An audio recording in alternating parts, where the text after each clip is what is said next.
आप सभी को देवउठान एकादशी की हार्दिक शुभकामनाएं। कार्तिक मास के शुक्ल पक्ष की एकादशी को देवोत्थान, देवउठान और हरि प्रबोधिनी एकादशी के नाम से जाना जाता है। आषाढ़ शुक्ल एकादशी को देवशयनी एकादशी के दिन भगवान श्री हरि शयन करते हैं और कार्तिक शुक्ल एकादशी को जाग जाते हैं, अपनी निद्रा का त्याग करते हैं।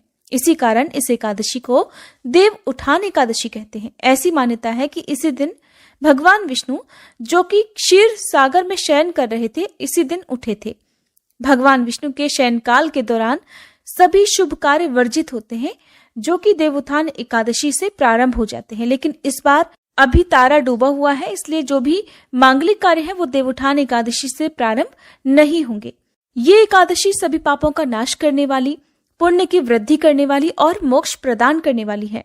इस एकादशी का व्रत करने से 1000 एकादशी के समान फल की प्राप्ति होती है। एक बार धर्मराज युधिष्ठिर ने भगवान श्री कृष्ण से पूछा कि हे मधुसूदन, अब आप कृपया कार्तिक शुक्ल एकादशी के महात्म्य का वर्णन कीजिए।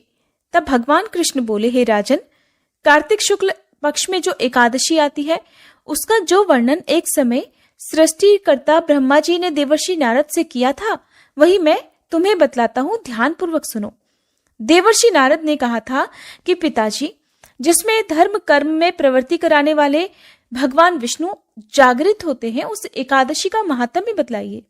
तब श्री ब्रह्मा जी बोले, हे मुनिश्रेष्ठ, इस एकादशी का महात्म्य पापों का नाश करने वाला, पुण्य की वृद्धि करने वाला और मोक्ष प्रदान करने वाला है।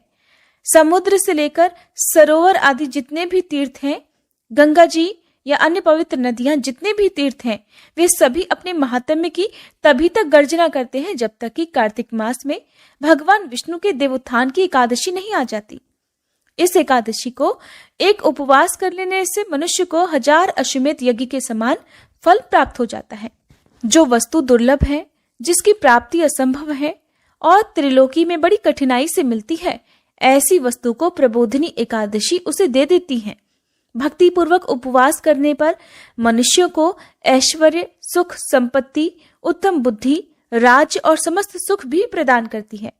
मेरु पर्वत के समान जो बड़े बड़े पाप हैं, उन्हें रुई की ढेरी के समान जला देती है।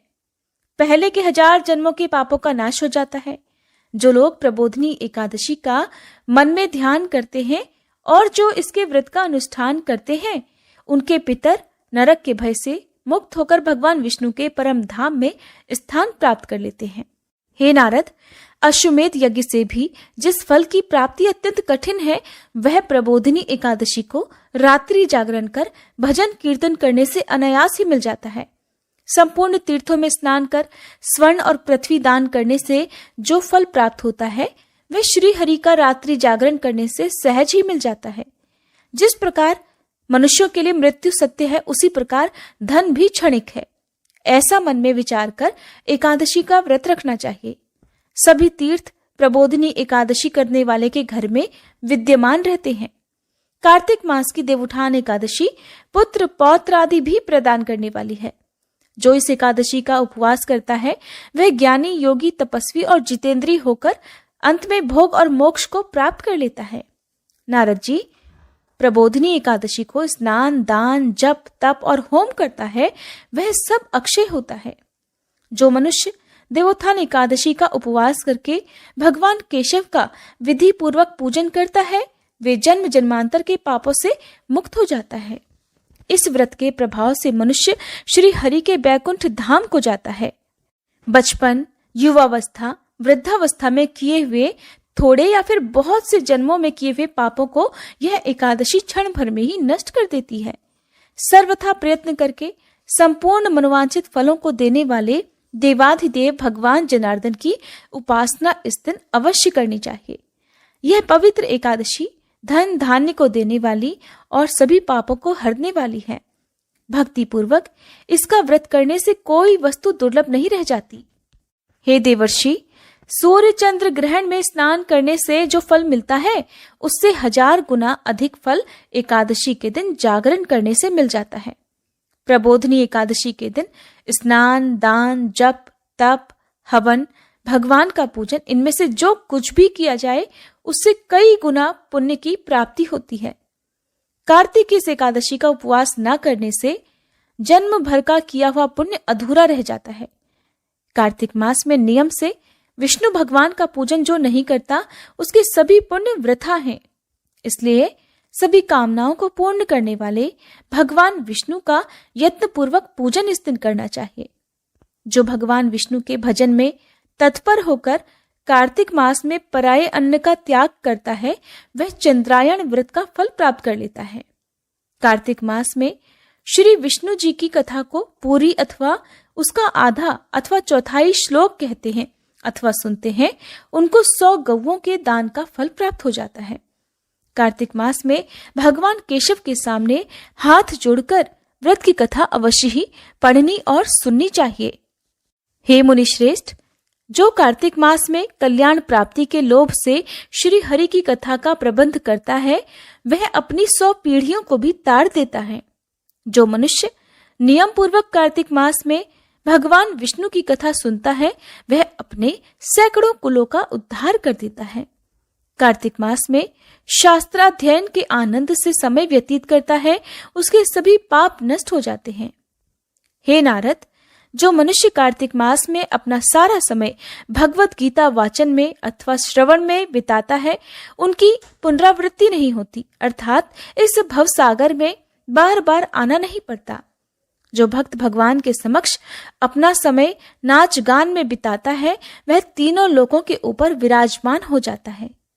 कार्तिक में देव उठान एकादशी के दिन बहुत से फल, फूल, कपूर, कुमकुम के द्वारा और चंदन के द्वारा श्री हरि की पूजा करनी चाहिए, क्योंकि इस दिन किए गए दान धर्म से असंख्य पुण्य की प्राप्ति होती है। देव उठान एकादशी को जागरण के समय शंख में जल भरकर अनेक प्रकार के द्रव्य से जो श्री हरि को अर्घ्य अर्पित करता है उसे कई गुना फल की प्राप्ति होती है। जो भी भक्त एकादशी के दिन भगवत गीता का सच्चे मन से पाठ करता है उसे एक एक अक्षर पर कपिला दान के समान फल प्राप्त होता है। जो अगस्त्य के फूल से भगवान जनार्दन का पूजन करता है उसके दर्शन मात्र से ही नरक की अग्नि बुझ जाती है। हे नारद, जो भक्त कार्तिक में भगवान जनार्दन को तुलसी पत्र और पुष्प अर्पित करता है उसके समस्त पाप उसी क्षण नष्ट हो जाते हैं।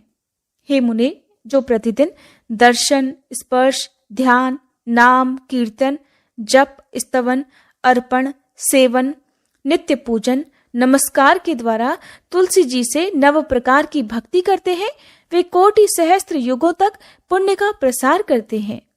हे नारद, सुगंधित पुष्पों को चढ़ाने से जो फल मिलता है वह कार्तिक मास में एकमात्र तुलसी के एक पत्ते से ही प्राप्त हो जाता है। कार्तिक मास में प्रतिदिन नियम पूर्वक तुलसी जी के कोमल पत्तों से भगवान जनार्दन का पूजन करना चाहिए। धर्मराज युधिष्ठिर को श्री ब्रह्मा जी द्वारा सुनाए गए इस महात्म्य को सुनाकर भगवान श्री कृष्ण मौन हो गए। अब सुनिए देवउठान एकादशी की व्रत कथा। पौराणिक कथा के अनुसार किसी समय एक राजा था जिसके राज्य में प्रजा बहुत सुखी थी। उस राज्य में एकादशी के दिन कोई भी अन्न नहीं बेचता था, न ही कोई अन्न ग्रहण करता था। सभी लोग केवल फलाहार ही किया करते थे। एक बार भगवान ने राजा की परीक्षा लेने के लिए एक सुंदरी का रूप धारण किया और एक किनारे बैठ गए। तभी राजा उधर से गुजरे, सुंदरी को देखकर हैरान रह गए। उन्होंने सुंदरी से पूछा कि तुम कौन हो और इस तरह यहाँ क्यों बैठी हुई हो? तब सुंदरी के रूप में उपस्थित भगवान ने कहा, हे राजन, मैं बेसहारा हूँ। इस नगर में कोई भी मेरी जान पहचान का नहीं है, मैं किससे सहायता मांगू? राजा उस सुंदरी के रूप पर मोहित हो गए और बोले कि तुम मेरे साथ महल में चलकर मेरी रानी बनकर रहो। तब सुंदरी कहने लगी, राजन, मैं आपकी सारी बात मानूंगी, लेकिन आपको राज्य का अधिकार मुझे सौंपना होगा। आपके राज्य पर पूरी तरह केवल मेरा ही अधिकार होगा और मैं जो भी बनाऊंगी वही आपको खाना भी होगा। ये सुनकर सुंदरी के रूप पर मोहित होकर राजा ने कहा कि मुझे आपकी सारी शर्तें मंजूर हैं। इस तरह राजा ने उस सुंदरी की सारी बातें मान ली। अगले दिन एकादशी थी, लेकिन रानी ने आदेश दिया कि बाजार में अन्य दिनों की तरह ही अन्न बेचा जाए। इतना ही नहीं, उसने उस दिन घर में मांस, मछली आदि पकवाए और परोसकर राजा से खाने के लिए कहा। यह देखकर राजा बोला, रानी, आज तो एकादशी है, इसलिए मैं तो केवल फलाहार ही करूंगा। तब रानी ने राजा को अपनी शर्त की याद दिलाई और बोली कि या तो आप भोजन कीजिए, नहीं तो मैं बड़े राजकुमार का सिर काट लूंगी।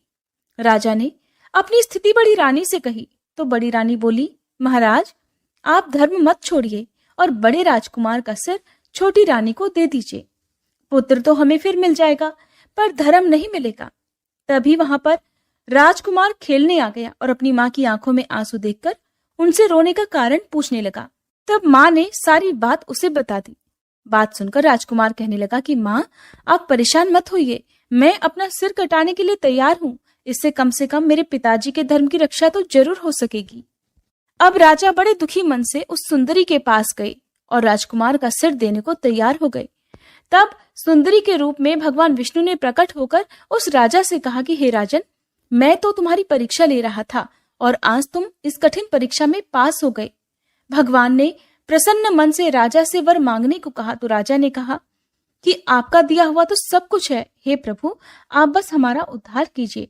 उसी समय वहां एक दिव्य विमान उतरा और तब राजा अपना सारा राज्य अपने पुत्र को सौंपकर उस विमान में बैठकर परम धाम को चले गए।